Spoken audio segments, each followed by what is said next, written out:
여러분 안녕하세요. 좋은 아침입니다. 11월 16일 금일 시장 점검 및 투자 전략 시작하도록 하겠습니다. 오늘 제목은 제가 엘도라도행 마지막 기차를 타야 한다. 네, 제목이 굉장히 자극적이죠. 네, 이제는 결심을 하셔야 됩니다. 엘도라도행 마지막 기차가 곧 떠납니다. 여러분이 타실지 말지는 결정을 하셔야 되고, 이제 연말에 승부를 걸어야 되죠. 이번에 돈을 못 벌면 올해 돈 벌기 참 힘든 적입니다. 저는 이번 연말부터 시작해서 내년 5월 초까지 여기가 황금, 돈 벌 수 있는 마지막 기회이다. 이런 생각을 해봅니다. 엘도라도행 마지막 기차를 타야 한다. 타실 분들은 저와 함께 떠나보시죠. 구독, 좋아요 꼭 눌러주십시오. 오늘 결론부터 한번 들어가 봅시다. 미국이 살짝 조정이 발생했죠. 그러나 큰 문제는 없을 것이다. 두 번째, 확신과 뚝심이라는 센티적 문제가 연말 수익을 좌우할 것이다. 세 번째, 오늘이 연말 베팅을 위한 마지막 버스가 떠나는 날로 보여진다. 그래서 오늘 좀 오전에 조정을 받아서 흔들리면 자기가 사고 싶은 물량과 종목들을 베팅을 해야 될 거로 보고 있습니다. 반도체, 제약 바이오 등이 반등했는데 그러나 연속성에 대해서는 늘 문제가 있죠.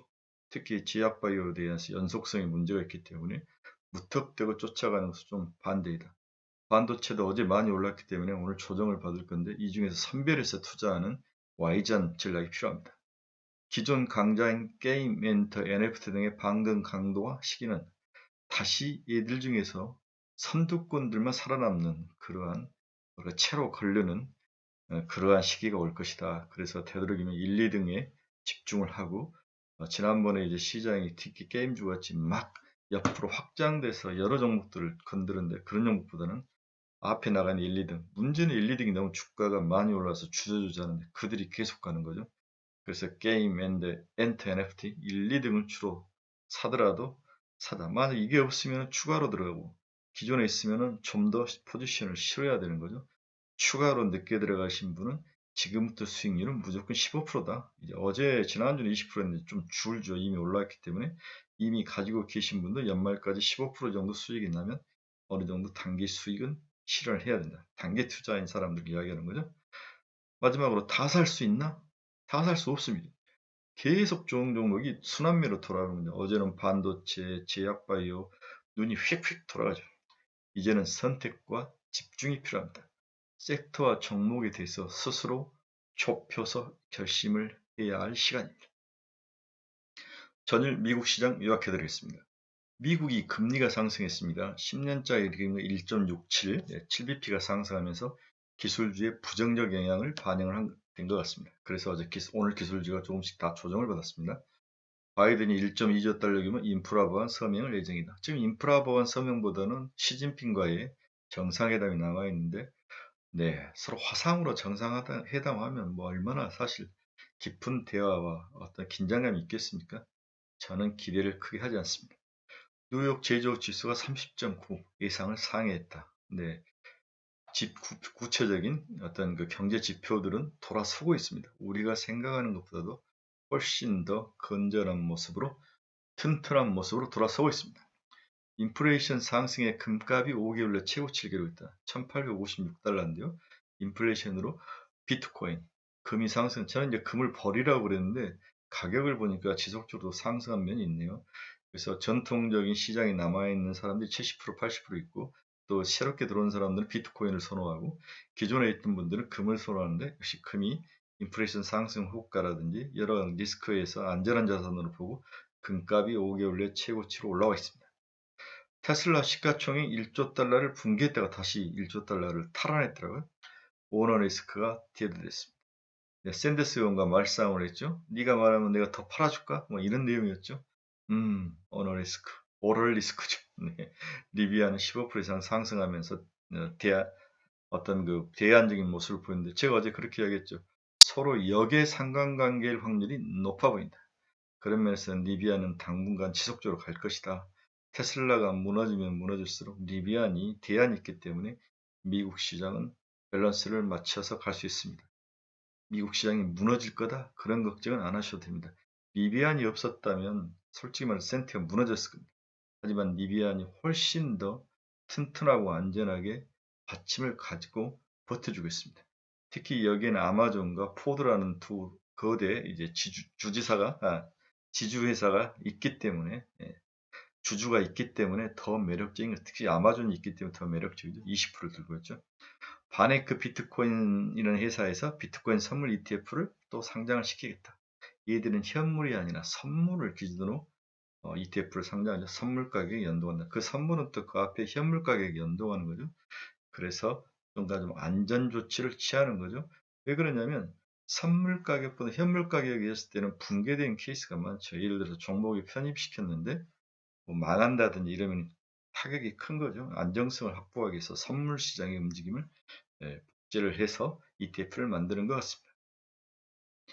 우리 한국에서도 이제 두 대통령 후보가 이 가상자산을 끌어안겠다고 이야기를 했는데 얼마 전에 이재명 후보가 끌어안겠다고 그랬죠. 네. 아마 우리 젊은이들을 위해서라도 정규직 시장에 끌고 들어올 겁니다. 그렇게 관리를 하는 게 맞는 것 같습니다. 우리나라에도 ETF가 빨리 나왔으면 좋겠습니다. 리비안 주가 한번 볼까요? 네. 149.21달러, 14.82%가 상승했습니다. 시가총액으로는 1274불, 우리나라 돈으로 150조 정도죠. 하이닉스보다는 크죠. 그렇습니다. 리비안이 150조에서 최근 300조까지는 상승할 확률이 높아 보입니다. 저는 테슬라의 3분의 1 수준이 적정하다고 봤습니다. 테슬라 한번 볼까요? 시가총액이 1조, 1조 3억 달러, 지키고 있죠. 그렇죠? 그래서 3%, 4%까지 무너지다가 막판에 살짝 들어 올렸습니다. 1013.57달러. 1000달러도 지키고 1조 달러도 지키고 역시 테슬라의 파드는 있네요. 빠지면 사자는 들어옵니다. 애플 보겠습니다. 애플이 어제 살짝 오르다가 다시 살짝 빠졌는데 149.9 거의 150달러에 있어 큰 요동 없이 지속적으로 횡보하는 모습을 보입니다. 애플은 제가 살만하다 그랬죠. 반드시 200달러까지 트라이 할 것이다. 그래서 느리지만 애플은 안전한 투자처다. 이렇게 제가 생각을 합니다. 어제 필라델피아 반도체 지수는 살짝 빠졌습니다. 거의 0.02%면 거의 보합이라고 봐야죠. 3,793. 어제 모든 종목들이 마이너스 1에서 플러스 1 사실 왔다 갔는데 특히 많이 오른 퀄컴이 2.16% 상승을 보이고 있습니다. 지속적으로 안정적인 모습을 보이고 있는데요. 요즘 AMD, 퀄컴 이런 독보적인 엔비디아 이런 독보적인 자기 시장에서 새로운 시대를 개척해 나가는 그런 반도체 기술주들은 꾸준히 시장에서 가치를 인정받는 거죠. 이런 면에서 엔비디아, 퀄컴, AMD는 지속적으로 보유해도 될 만한 종목으로 보여집니다. 엔비디아 한번 보겠습니다. 어제 살짝 하락해서 저스트 3,000달러에 딱 맞췄는데 본인은 ARM 인수를 지금 하고 있는데 이 ARM 인수에 대해서 조사를 하겠다. 지속적으로 이제 독점법에 걸리느냐 안 걸리느냐 반독점법 이런 것들을 조사하고 있는데 ARM이 왜 중요하냐면 우리 안드로이드 모든 핸드폰의 기본 구조를 설계해주고 반도체 설계를 해주는 회사의 기본 텍스트와 같은 게 AR입니다. ARM은 자기의 설계 프로그램을 오픈을 해주고 그 다음에 핸드폰 하나를 팔 때마다 이제 저작권료를 받는 거죠. 저작권료라는 가치를 받는 거죠. 그렇죠? 이렇게 해서 하고 있는데 만약에 이걸 엔비디아가 딱 점유를 한다면 가격을 또 올릴 수도 있고 여러 회사들이 또 싫어하는 거죠. 그렇죠? 삼성도 좀 싫어할 수도 있고 이런 면들이 좀 글로벌적으로 좀 걸림돌이 되고 있는 것 같은데 제가 봐서는 큰 문제는 없는 것 같습니다. 통과를 시켜줄 것 같습니다. 제가 최근에 여러분들에게 강력히 추천하는 AMD 한번 보겠습니다. 0.96% 하락해서 146.47달러 많이 올랐으니까 살짝 조정을 받는 그런 모습을 보이는 약 208조짜리입니다. 그렇습니다. AMD는 500조까지 시총을 키울 것이다. 그래서 장타로 여러분들 엉덩이 깊게 무겁게 깔고 장타 투자하실 만한 종목입니다. 사놓고 매달 지속적으로 분할매수해서 사놓고 기다리는 거죠. 기다려서 안전하게 500달러 오면 또 팔고 이러한 좋은 종목입니다. 엔비디아 다음으로 AMD입니다. TSMC는 어제 0.49% 하락을 했습니다. 118.11달러 끝났는데 시가총액이 우리나라 돈은 722조입니다. 삼성이 426조니까요. 이익은 삼성전자가 더 많이 나는데 삼성전자는 사실 저평가죠. 제가 봐서는 거의 뭐 6, 700조 정도는 가져야 삼성전자의 모습이죠. 삼성전자하고 AMD가 거의 비슷하게 하다가 지금은 차이가 많이 나는데 삼성전자가 저평가되어 있다고 보셔야 될 것 같습니다. 마이크론 테크놀로지 보겠습니다. 지수가 76.89, 0.65% 하락했죠. 네, 마이크론 테크놀로지, 우리 삼성전자와 SK 하이닉스의 가격에 영향을 많이 미치는 지속적으로 상승을 하다가 살짝 조정을 받고 있는데 이거에 비해서 하이닉스는 이 가격을 그대로 쫓아가는 모습을 많이 보였는데 우리 삼성전자는 아직도 좀 부족한 면이 있습니다. 그런 면에서 우리 삼성전자는 여전히 저평가다. 그래서 삼성전자를 가지고 계시면 굳이 팔 필요는 없는 것 같습니다. 연말까지 끌고 가셔야죠. 네, 비트코인 보겠습니다. 비트코인, 네, 63,758달러 정도를 지나가고 있는데 가격이 크게 오르지 않고 옆으로 계속 횡보하고 있네요. 네, 횡보 이후 제가 지난번 이야기했죠. 네, 미국에 비트코인 투자했던 애들 연말에 이익 실현하는 거죠. 네, 대표적인 게 헤지펀드, 비트코인만 전문으로 투자하는 헤지펀드가 엄청 많습니다. 이들 11월 말까지 수익 확정하고 12월 달 놀러 가야죠. 그렇습니다. 인센티브 받아서 놀러 가야 됩니다.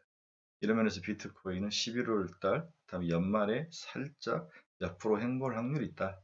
그러다 다시 올라가겠죠. 7만 달러, 10만 달러까지 도전을 할 거로 보입니다. 어제 시장에 큰 화두로 되어 나왔던 미국의 채권 수익률 한번 볼까요? 제가 여러분들이 지속적으로 30년, 10년, 2년짜리 채권 수익률을 계속 암기를 시키죠. 네, 정확하게 숫자를 암기하는 건 주식 투자의 기본입니다. 제가 그래서 삼성전자, SK, 하이닉스, 카카오, 네이버의 3년치 매출액부터 영업이익 증가는 술술술술 외우라 그랬죠. 한번 외워보십시오. 그렇게 외우면 자신감이 막 생깁니다. 정말입니다. 그 단순하게 그러한 것들을 머릿속에 암기하고 있다가 누구하고 대화를 하거나 어떤 그 기사를 읽거나 분석 자료를 봤을 때 자기가 줄줄줄 암기하고 있던 그 숫자가 가이드라인이 됩니다.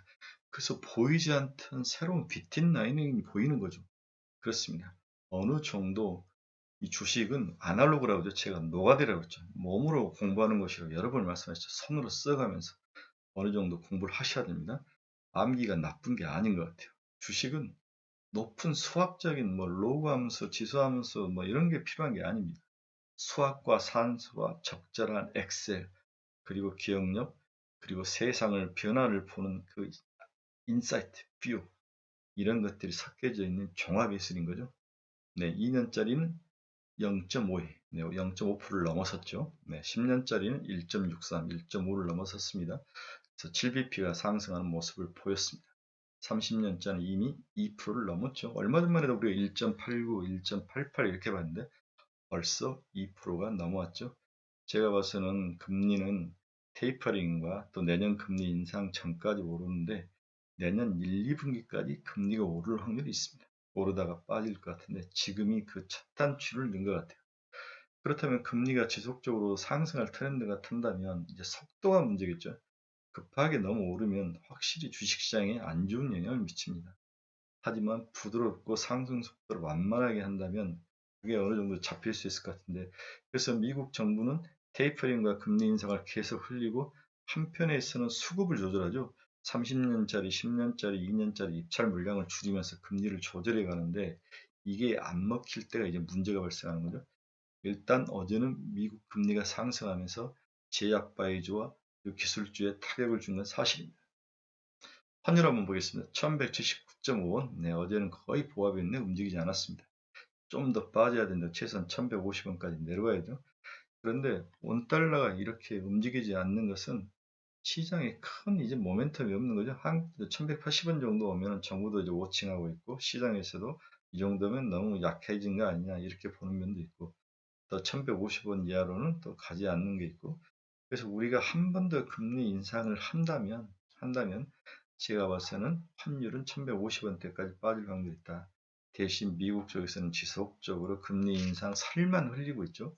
네, 그렇게 한다면 환율은 안정적일 것 같아요. 일단은 미국 금리의 움직임은 파월의 임기가 빨리 정해져야 될 것 같아요. 네, 브라더 부총재하고 둘이 이제 경쟁을 하는 것 같은데 제가 봐서는 파월이 될 것 같습니다. 일단 환율은 한국 시장에서는 큰 문제는 아닌 것 같다. 변수는 아닌 그러한 지표로 보입니다. 네, WTI 한번 볼까요? WTI도 큰 움직임을 없습니다. 80.89, 80달러에서 82달러 사이를 왔다 갔다 하는 모습인데 어느 정도 안정을 찾은 것 같습니다. 역시 날씨가 향후에 WTI 가격의 움직임에 큰 영향을 미칠 것 같습니다. 아직까지도 미국에 큰 추이가 오는 것은 아닙니다. 그러나 12월, 1월, 2월 이 정도의 큰 추이가 언제 올지 모르기 때문에 일단 올해는 90달러까지 준비를 해야 될 게 아닌가 그런 생각을 해봅니다. 정중동하고 있는 거죠. 금 가격 한번 볼까요? 네, 1867.90달러 온스당. 네, 어제 4.7달러가 더 오른 거죠. 그렇습니다. 금이 거의 1700달러에서부터 1800달러 후반대까지 지속적으로 오르는 모습을 보이고 있는데요. 역시 인플레이션이 큰 영향을 미치는 거죠. 인플레이션이 잡히지 않고 지속적으로 상승하면서 인플레이션을 해치하고자 하는 글로벌 자금들의 모습이 금과 비트코인, 젊은 애들은 비트코인으로 가고 그 다음에 올드보이들은 금으로 가는 모습이죠. 일단 올드보이들이 훨씬 더 비중이 많고 숫자도 많기 때문에 금 가격이 오르고 있는 일단 1900달러를 칠 것 같은데 전 고점이 1952달러네요. 네, 여기까지는 오지는 않을 것 같습니다. 어제 자료를 읽다가 모 애널리스트, 센터장님, 리서치 센터장님이신데 그분이 쓴 글에 굉장히 제가 동의한 면이 있어서 여러분과 함께 같이 이 아침에 나누기로 합니다. 그분은 인플레이션에 대한 정확한 이해가 좀 필요하다. 즉 우리가 보고 있는 이 숫자, 우리 눈에 보이는 숫자 이면에 인플레이션이 어떤 의미로 지금 숨겨져 있는지 그걸 봐야 되는 게 아니냐. 저랑 생각이 너무 비슷해서 그분의 의견을 한번 가지고 왔는데요. 제가 잘 아는 리서치 센터장님이십니다. 인플레이션은 첫째 과도하게 부풀려졌다. 올해 중반 이후 공급 측면의 인플레이션을 우려를 야기하거나 부추긴 여러 가지 원자재 가격이 최근 들어 크게 반락하는 모습을 보이고 있기 때문입니다. 대표적인 것이 해운우님이다. 해운우님. 화물을 실어 나를 배를 구하지 못하고 노동력 부족으로 하역 작업을 하지 못해 항구에 많은 배가 정박한 모습과 이를 반영해 가파르게 오르는 운임은 공급망 병목 인플레이션을 대표하는 이미지로 지금 작용을 하고 있다. 사람들이 그렇게 각인되고 있는 거죠. 하지만 최근 대표적인 운임 지수인 BDI, 발틱 드라이 인덱스, BDI라는 지수는 뭡니까? 드라이 지수라는 것은 벌크선이라는 것은 우리가 뚜껑을 채우지 않고 막 운반할 수 있는 원자재, 곡물, 석탄 이런 것들을 운반하는 선을 말하죠. 싸구려 배이고 싸구려 상품을 가지고 있는 것을 BDI 지수를 측정을 하는데 10월 초 대비 한 달 동안 40% 넘게 하락을 했다. 그렇다면 우리가 가장 많이 경제에서 필요한 원자재와 곡물을 수입하는 그 배가 과거에는 몇 달 전만 없어서 난리였는데 이제는 남아 돈다는 거죠. 그리고 물동량이 그렇게 크지 않다는 거죠. 그것은 이만의 벌크선 운임을 하는 배들이 더 많이 시장에 풀렸고 이것을 하역하는 시스템이 어느 정도 갖춰져 있고 딜리버리가 잘 되고 시스템이 어느 정도 돌아가고 있다는 거죠. 그래서 가격이 하락했다. 그리고 이분이 뒤에서 말씀하시지만 그 가격이 인플레이션에 반영이 안 된 게 현재 인플레이션 지표다. 그래서 향후 이러한 것들이 가격에 반영이 돼서 나온다면 인플레이션은 우리가 생각하는 것보다 훨씬 더 하락해야 될 여지가 있다. 그 이야기를 하시는 거죠. 이게 우리가 최근 보고 있는 BDI 지수인데요. 5,500 정도까지 갔던 지수가 2,500까지 50% 반토막이 났습니다. 여러분들도 이제 크게 이제 관심을 안 갖고 보신 부분인데 지수가 우리에게 던져준 함의는 있는 것 같습니다. 자, 그러면 이렇게 BDI 지수만 원자재 가격이 하락했느냐? 그러지 않았다는 거죠. 중국의 석탄, 철강 가격도 큰 폭으로 하락을 했다는 겁니다.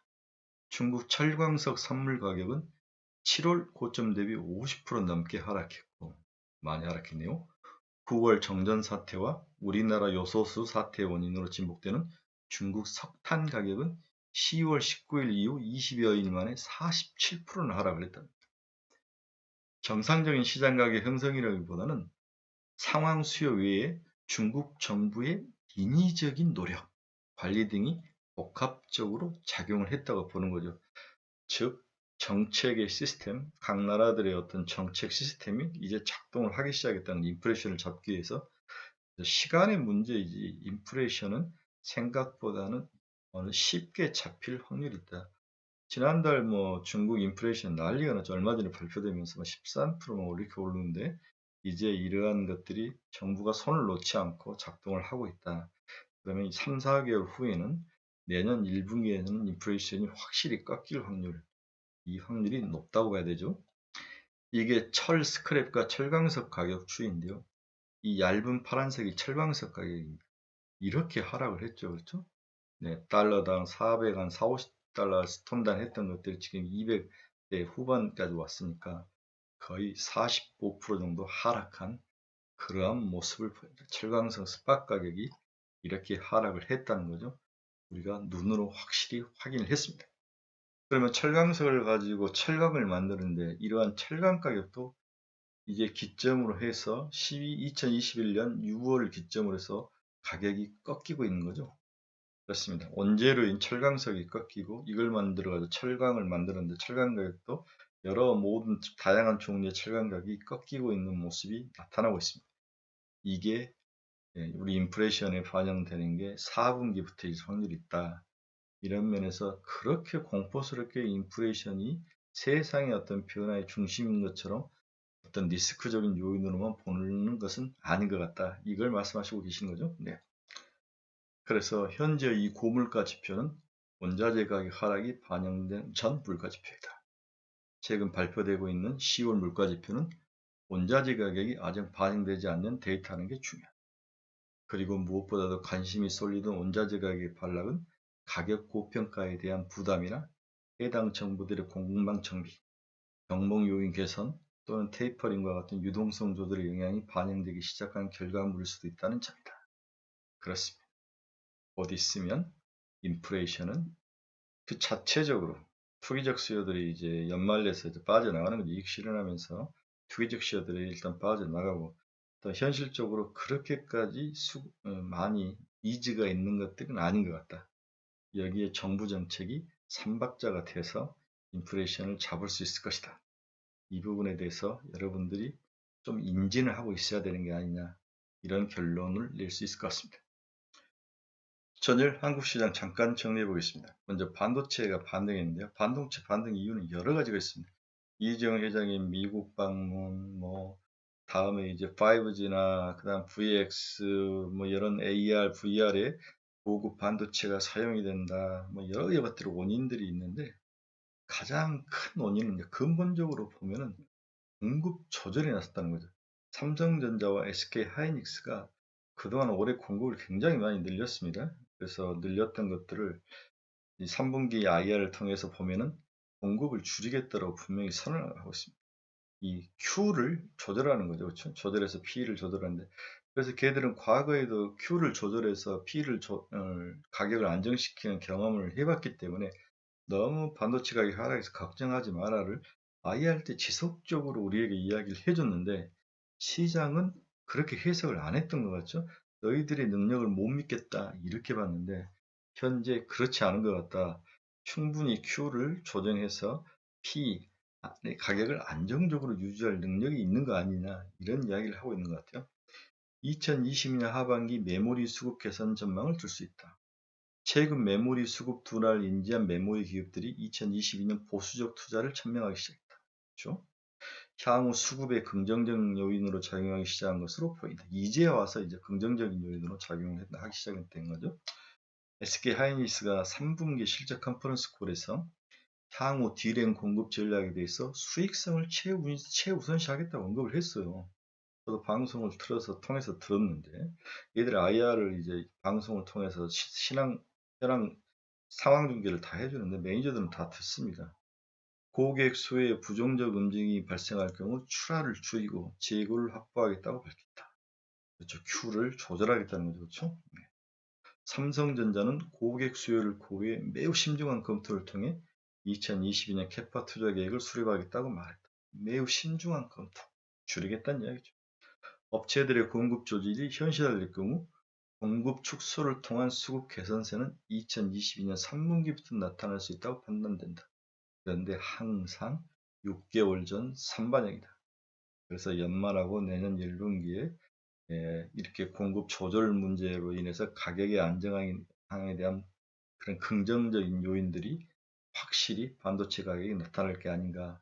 그래서 저는 이제 근본적으로 어제 반도체 가격이 이게 상승하는 그 원인을 이렇게 본 거죠. 그런데 문제는 연속성입니다. 과연 반도체에 관련된 기업들의 주가가 어제 너무 하루에 팍 튀어 올라오면 항상 그 다음에는 빠져서 옆으로 기어버리더라고요. 추가로 날아가는 것을 기판밖에 못 봤습니다. 최근에. 그래서 오늘은 굉장히 중요한 체크할 수 있는 날이다. 만약 오늘도 약세를 딛고 다시 오늘 장 초반에 약세일 확률이 높은데 어제 너무 많이 올랐기 때문에 그걸 딛고 다시 오른다면 그때는 기술적 반동 정도는 충분히 가능할 거다. 이렇게 봐야 되는 거죠. 약세 시장일 확률을 뒤집고 올라왔다는 것은 그 업종 자체가 강하다고 표현할 수 있기 때문이죠. 시장은 이러한 기본적 가정을 미리 선반영할 가능성이 높아 향후 주가 반등에 대한 지속성에 대해 기대감을 갖게 하는 게 중요하다. 그렇죠?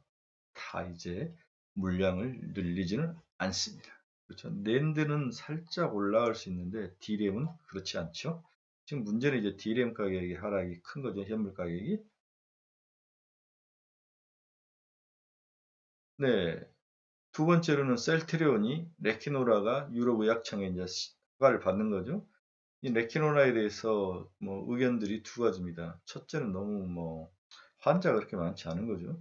그리고 경구용 치료제가 나오면 주사하라고 되는 것은 이건 뭐 큰 의미는 없는 것 같아요. 대가 가서. 그렇지만 또 뭐 약값이 싸다면 사용할 수 있는 거죠. 네. 그런 면에서 장단점은 있는데 한국의 바이오의 어떤 모멘텀, 반등할 수 있는 모멘텀이 주는 것은 확실합니다. 하지만 연속성에 대해서는 의문이죠.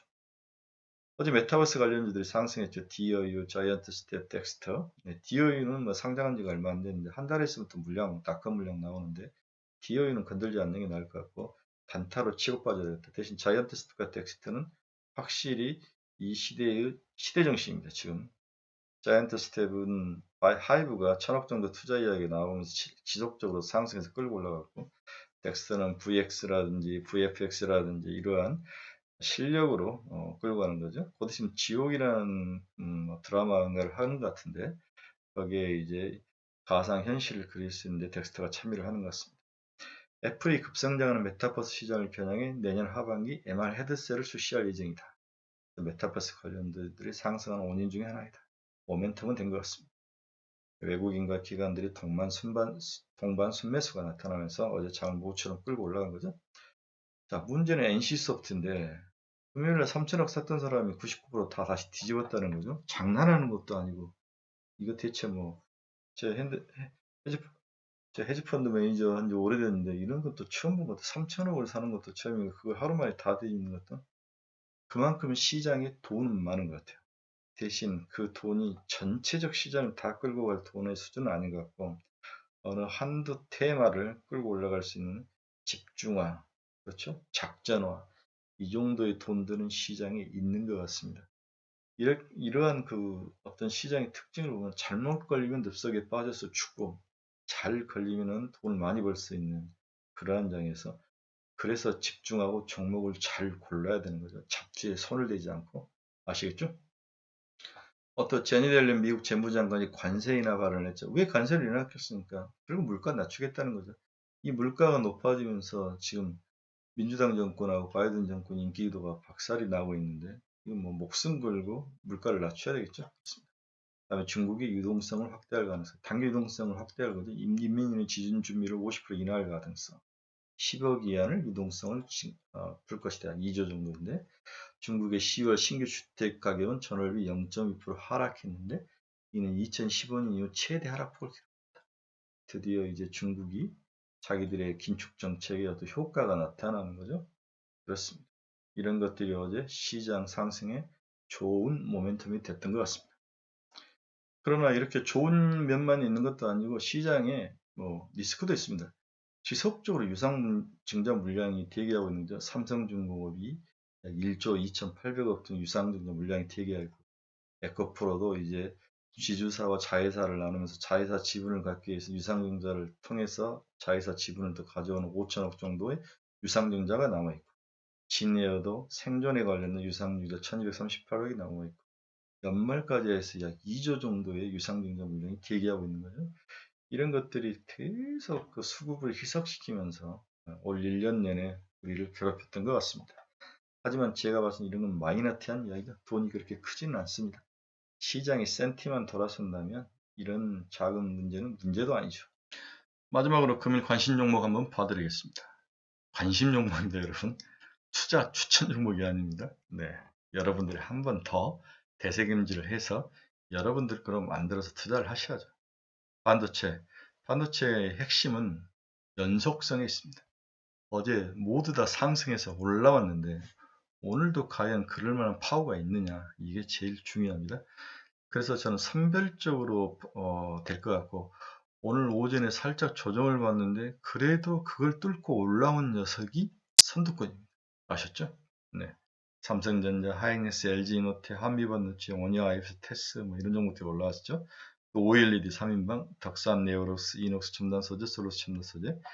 제가 OLED 3인방 분석해서 올려놨는데 여러분들이 많이 안 보시더라고요. 네. 한번 시간 나면 보시기 바랍니다. 다음 메타버스 쪽을 한번 볼까요? 지옥이라고 넷플릭스가 만든, 돈을 투자해서 만든 드라마 덱스터하고 맥스터 등 VF 종목이 이와 관련해서 상승했죠. 네. 지옥의 수혜주는 J 컨텐츠입니다. 얘들이 만든 회사가 스튜디오 클라이맥스라는 회사가 드라마를 만드는데 이 지분을 JTB 스튜디오가 들고 있고 이 JTB 스튜디오 지분을 J 컨텐츠리가 들고 있어요. 그래서 어제 J 컨텐츠리가 가격이 올랐는데 잘 보시기 바랍니다. 추가로 기대감 때문에 좀 더 올라갈 것 같아요. 자이언트 스팀은 하이브 지분 투자 아까 이야기했죠. 1000억 이야기가 지속적으로 꺼지지 않고 있습니다. 후발주자인 바이브 컴퍼니, 알체라 등도 사볼 만합니다. 대신 이제 탄력성이 너무 죽더라고요. 바이브 컴퍼니 2200억밖에 안 되시죠. 알체라 5000억인데 알체라는 한 1조 정도 보고 바이브 컴퍼니는 5000억 정도 보고 물론 다른 예타포스를 가지고 있지 않는 친구들에게 권하는 거죠. 네. 깔고 앉아서 전부하셔야 되는데 대신 엉덩이는 되게 무거우셔야 될 거예요. 이렇게 자이언트 스텝처럼 앞에 막 탁탁 치고 가는 게 않고 갈 때 조금 가고 뭐 그런 모습이 있어서 지겹지만 견딜만 합니다. 저는 사실 엔터를 굉장히 지금 좋게 보고 있는데요. 그 이유는 하나입니다. 뭐 메타버스 뭐 전부 핵심은 엔터입니다. 그렇죠? 사람들, 저작권, 노래, 춤, 곡, 이 모든 것 드라마, 모든 게 사람 엔터죠. 네. 바퀴 스튜디오 오징어 게임 주인공 이정재의 소속사 뭐 아티스트 컴퍼니 지분은 15% 보유했다. 이걸로 올라갔는데 오징어 게임 2를 만들겠다는 거죠. 네. 하이브는 이제 40만 원을 돌파해서 올라가는데 제 목표값이 50만 원이라고 이야기했죠. 그래서 우리 그 카페 친구들은 하이브를 30만 원대 초반에 들 많이 사셨습니다. 30만 원, 31, 2만 원대 제가 50만 원 간다. 여러분들 사서 깔고 앉아라. 이렇게 해서 40만 원까지 왔는데 50만 원까지 끝까지 잘 달려줬으면 좋겠습니다. 지금 SM 시총이 1.9조, YG가 1.3조, JIP가 1.9조인데 이들의 모든 목표 시총은 3조입니다. 3조까지는 충분히 갈만하다. 그렇습니다. 다음은 또 제가 최근에 아주 깊게 관심 있게 보는 게 컨텐츠 분야인데요. 대형 미디어, 아머드 사우루스, 넷플릭스의 키즈 1위에 급등했다. 그렇죠? 네, 등극했다는 거죠. 아머드 사우루스라는 만화 영화가 대형 미디어가 올랐죠. 추가 상승할 거로 보입니다. 대신 대형 미디어 같은 종목은 큰 대박은 나지 않죠. 딱 들어가면 목표 30, 이 정도면 될 것 같습니다. 딱 목표를 정하고 거기에 들어오면 과감히 던지셔야 합니다. 뉴는 영화 투자 배급 사업을 운영하며 주요 자회사인 드라마 제작사인 스튜디오 앤 누를 통해서 드라마를 제작하는 거죠. 디즈니 플러스와 5년간 매년 1편 이상 독점 공급 계약을 하고 있다. 많이 올랐죠. 올라다가 이제 조정을 받는데 다시 조정을 받으면 좀 사볼만 합니다. 대형 미디어 뉴. 자, 어제 이제 장이 좋았고 오늘은 이제 아침에 미국이 살짝 조정을 받았고 오늘 우리가 강세장인지 약세장인지를 판가름하는 좋은 시험대인 것 같아요. 하지만 제가 처음에 이야기했다시피 엘도라도의 마지막 마차가 떠나고 있다. 올라타시거나 안 타시거나 여러분의 자유입니다. 하지만 연말까지 돈 벌 수 있는 기회는 온 것 같습니다. 작은 변동성에 제발 눈 들어가지 마시고 마음의 중심을 꽉 잡으시고 엉덩이 딱 깔고 앉으시고 그리고 잡주들을 빨리 정리해서 핵심주로 갈아타는 과감함을 촉구해 봅니다. 여러분의 멋지고 아주 파이팅하고 대박나는 하루가 되시길 바랍니다. 좋아요, 구독 많이 눌러주시고 옆에 지인들에게 제 유튜브 많이 추천해 주십시오. 제가 아침이라 목소리를 막 지를 수가 없어서 소리가 좀 작을 수 있는데 이해해 주십시오.